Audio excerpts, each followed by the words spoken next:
পরিসংখ্যান বলছে আমাদেরকে যে আমরা অনেকটা তৃপ্ত, পরিসংখ্যান অনুযায়ী আমরা তৃপ্ত আছি, কিন্তু বাজার পরিস্থিতি আসলে কি বলছে? বাজারে তৃপ্তির অবস্থাটা কতটুকু আপনারা দেখছেন? আপনাদের পর্যবেক্ষণ কি বলছে? প্রথমে লাখো শহীদদের শ্রদ্ধা জানিয়ে আমি আমার বক্তব্য বলছি। বাজার এখন যে অবস্থা চলছে, প্রচুর পরিমাণের মজুত আমাদের দেশে আছে। এখন বাজার মনিটরিং যদি ভালো মতন হয় তাহলে আমার মনে হয় বাজারের আর দাম ঊর্ধ্বগতি হওয়ার সম্ভাবনা কম, কিন্তু মনিটরিং থাকতে হবে ঠিক মতন। পর্যাপ্ত পরিমাণ মাল, ডাল, ছোলা, তেল, চিনি সবই পর্যাপ্ত পরিমাণ আছে আমাদের দেশে।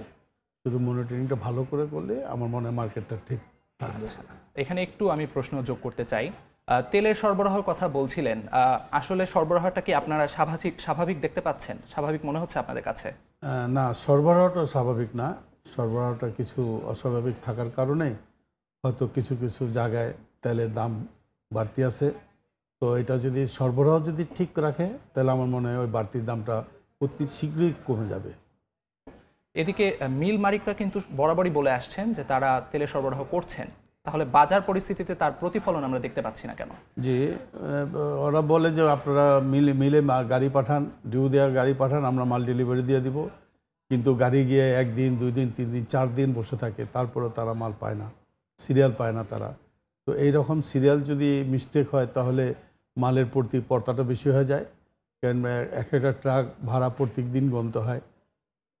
আর ডেলি যদি মাল আমরা সাপ্লাই পেয়ে যায়, ব্যবসায়ীরা পেয়ে যায়, তাহলে আমার মনে হয় মার্কেট কমে চলে আসবে, নিয়ন্ত্রণে চলে আসবে। এসও কিংবা ডিওতে কোনো ঝামেলা হচ্ছে কিনা আপনার পর্যবেক্ষণ কি বলছে? না, এসও আগে তো ডিও ছিল, ডিও নাম ছিল, এখন এটাকে পরিবর্তন করে এসও নাম হয়েছে। তো এসও আমরা যারা কিনি মিল ফ্যাক্টরি থেকে যেগুলো কিনি, আমরা রেট পাই না। যে আমরা 10 টাকা দিয়ে কিনছি, 10 টাকার রেটটা যদি আমার ডিউতে লেখা থাকতো, এসোতে যদি লেখা থাকতো, তাহলে আমি জবাবদিহিতার আন্ডারে থাকতাম। কিন্তু এসোতে কোনো কিছু রেট লেখা না থাকার কারণে আমরা ব্যবসায়ীরা জবাবদিহির মধ্যে নাই, যার জন্য যে যেভাবে পারে মানে এদিক সেদিক করে ব্যবসা করার চেষ্টা করতেছে।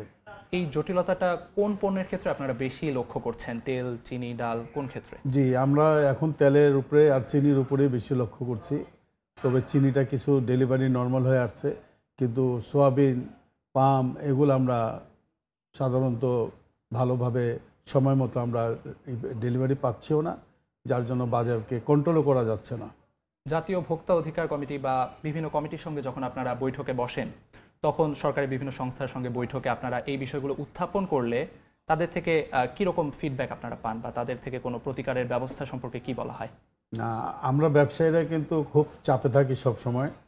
এখন ভোক্তা অধিকার যদি আমাদেরকে কোনো মিটিংয়ে ডাকে বা আমাদের কাছে আসে, তাহলে তাদের কিছু কিছু প্রশ্নের উত্তর আমরা দিতে পারি, আবার কিছু কিছু এমন প্রশ্ন হয় যেটার আমরা উত্তর দিতে পারি না। কারণ এগুলো সব উত্তর দেওয়ার একমাত্র জায়গা হলো মিল ফ্যাক্টরিওয়ালারা এগুলো সুন্দর উত্তর দিতে পারবেন, কিন্তু তাদের কাছে গিয়ে ভোক্তাদেরকে দেখি নাই যে কোনো মিল ইন্ডাস্ট্রি থেকে ভোক্তা অধিদপ্তর গেছে বা তাদেরকে এই ব্যাপারে তাদের কাছ থেকে জানতে চাইছে। আমার মনে হয় এই জিনিসটা ঠিক করলে মনে হয় কন্ট্রোলে আসবে। তেলের দাম ঊর্ধ্বমুখী, তো এ ব্যাপারে আপনাদের পদক্ষেপটা কি হওয়া উচিত বলে আপনারা মনে করছেন, বা তেলের বাজার স্বাভাবিক রাখতে আপনারা কোনো পদক্ষেপের বা আপনাদের কোনো দাবি দেওয়া আছে কিনা, পরামর্শ আছে কিনা আমাদের কর্তৃপক্ষের কাছে? ধন্যবাদ। আমরা যদি মিল থেকে যদি আমরা মাল ডেলিভারি সময় মতন পেয়ে যাই, আমরা আজকে পাঠালাম গাড়ি মিলে, মাল ডেলিভারি পাইলে আমরা ওই মালটা সরবরাহ করতে পারি, কিন্তু না পাইলে আমরা কোত্থেকে সরবরাহ করব? আপনাকে আমরা দেখছি আপনি বারবারই মিলের ওপর একটু দায়টা চাপাচ্ছেন। তো এখানে প্রশ্ন হলো যে মিল থেকে কিন্তু বারবারই কথাটি অস্বীকার করা হচ্ছে। তারা বলছে তারা যথেষ্ট পরিমাণে সরবরাহ করার চেষ্টা করছে বা করছে। তো সেই ব্যাপারে সমন্বয়ের কোনো অভাব আপনি দেখছেন কিনা, বা এটা সমাধান করতে কোনো প্রয়োজনীয় পদক্ষেপের পরামর্শ আপনার আছে কিনা? না, পরামর্শ অবশ্যই আছে। যে আমাদেরকে যদি একটু, যারা আমরা ডিউ কেনা বেচা করি, যেমন আমরা মিলের থেকে ডিউ কিনি, আমি না কিনলেও আরও যারা ব্যবসায়ীরা আছে ডিউ কেনে, তারা সময় মতো মাল ডেলিভারি যদি পায় তাহলে তারা সরবরাহটা ভালো করতে পারবে। কিন্তু আমি জানি আমি ডেলিভারি পাচ্ছি না, কোনো মিলের নাম বলবো না আমরা কোনো মিলের থেকে সময় মতো আমরা সরবরাহ পাচ্ছি না। এটা কি কারণে, এটা আপনার ওখানে মনিটরিং করলে বোঝা যাবে। যে তাদের একটা কথা থাকতে পারে যে তাদের উৎপাদন সারাদিনে কতটি আর ডেলিভারি দিবে কতটি। যদি ডেলিভারির এটা বেশি থাকে উৎপাদনের চেয়ে বেশি যদি ডেলিভারি থাকে তাহলে তো ওইখানে কিছুটা ব্রেক পড়বে। তো আমার মনে হয় এমনভাবে বেচা কেনা, মিল আলাদেরকে এমনভাবে ডিউ বেচা কেনা উচিত যে ওই ডিউগুলো যখন যাবে তখন যাতে ডেলিভারি পায়। এই এক সিস্টেমে করলে একটা কন্ট্রোলে চলে আসবে। জি, এখানে আমি একটু বড় সময় ধরে আপনাকে একটু প্রশ্ন করব। রমজান এলেই যে এই যে বাড়তি পণ্যের দাম, তেলের দাম বলেন বা যে কোনো কিছুর দাম যে বৃদ্ধি পায়, এটার দায়ভার কিন্তু আপনাদের উপর কিছুটা হলেও এসে পড়ে। জনগণ আপনাদেরকে দায়ী করেন, বিশেষ করে ব্যবসায়ীদেরকে দায়ী করেন। এর পিছনে একটি কারণ হিসেবে যদি আমি একটু অ্যাড করি আপনার সাথে, সেটি হলো যে ধরুন বৈশ্বিক বাজারে কোনো পণ্যের দাম বেড়ে গেল, সাথে সাথে আমাদের বাজারে কিন্তু সেটার দাম সাথে সাথে বাড়িয়ে দেওয়া হচ্ছে, কিন্তু পরবর্তীতে বৈশ্বিক বাজারে যখন দামটা কমে যায় সেই প্রতিফলন কিন্তু আমরা বাজারে দেখি না। বাজারে আমাদের কাছ থেকে আমাদের শুনতে হচ্ছে বৈশ্বিক বাজারে সেই পণ্যটা এখন আমাদের কাছে এসে পৌঁছায়নি, আমরা বেশি দামে কেনাটাই বিক্রি করছি। তো এই যে একটা অসামঞ্জস্যপূর্ণতা বা এই যে একটা সমন্বয়ের অভাব, যেটাই বলেন আপনি, এখান থেকে আপনারা কি মুক্তি পেতে চান কিনা, বা মুক্তি পেতে চাইলে আপনাদের করণীয় কি?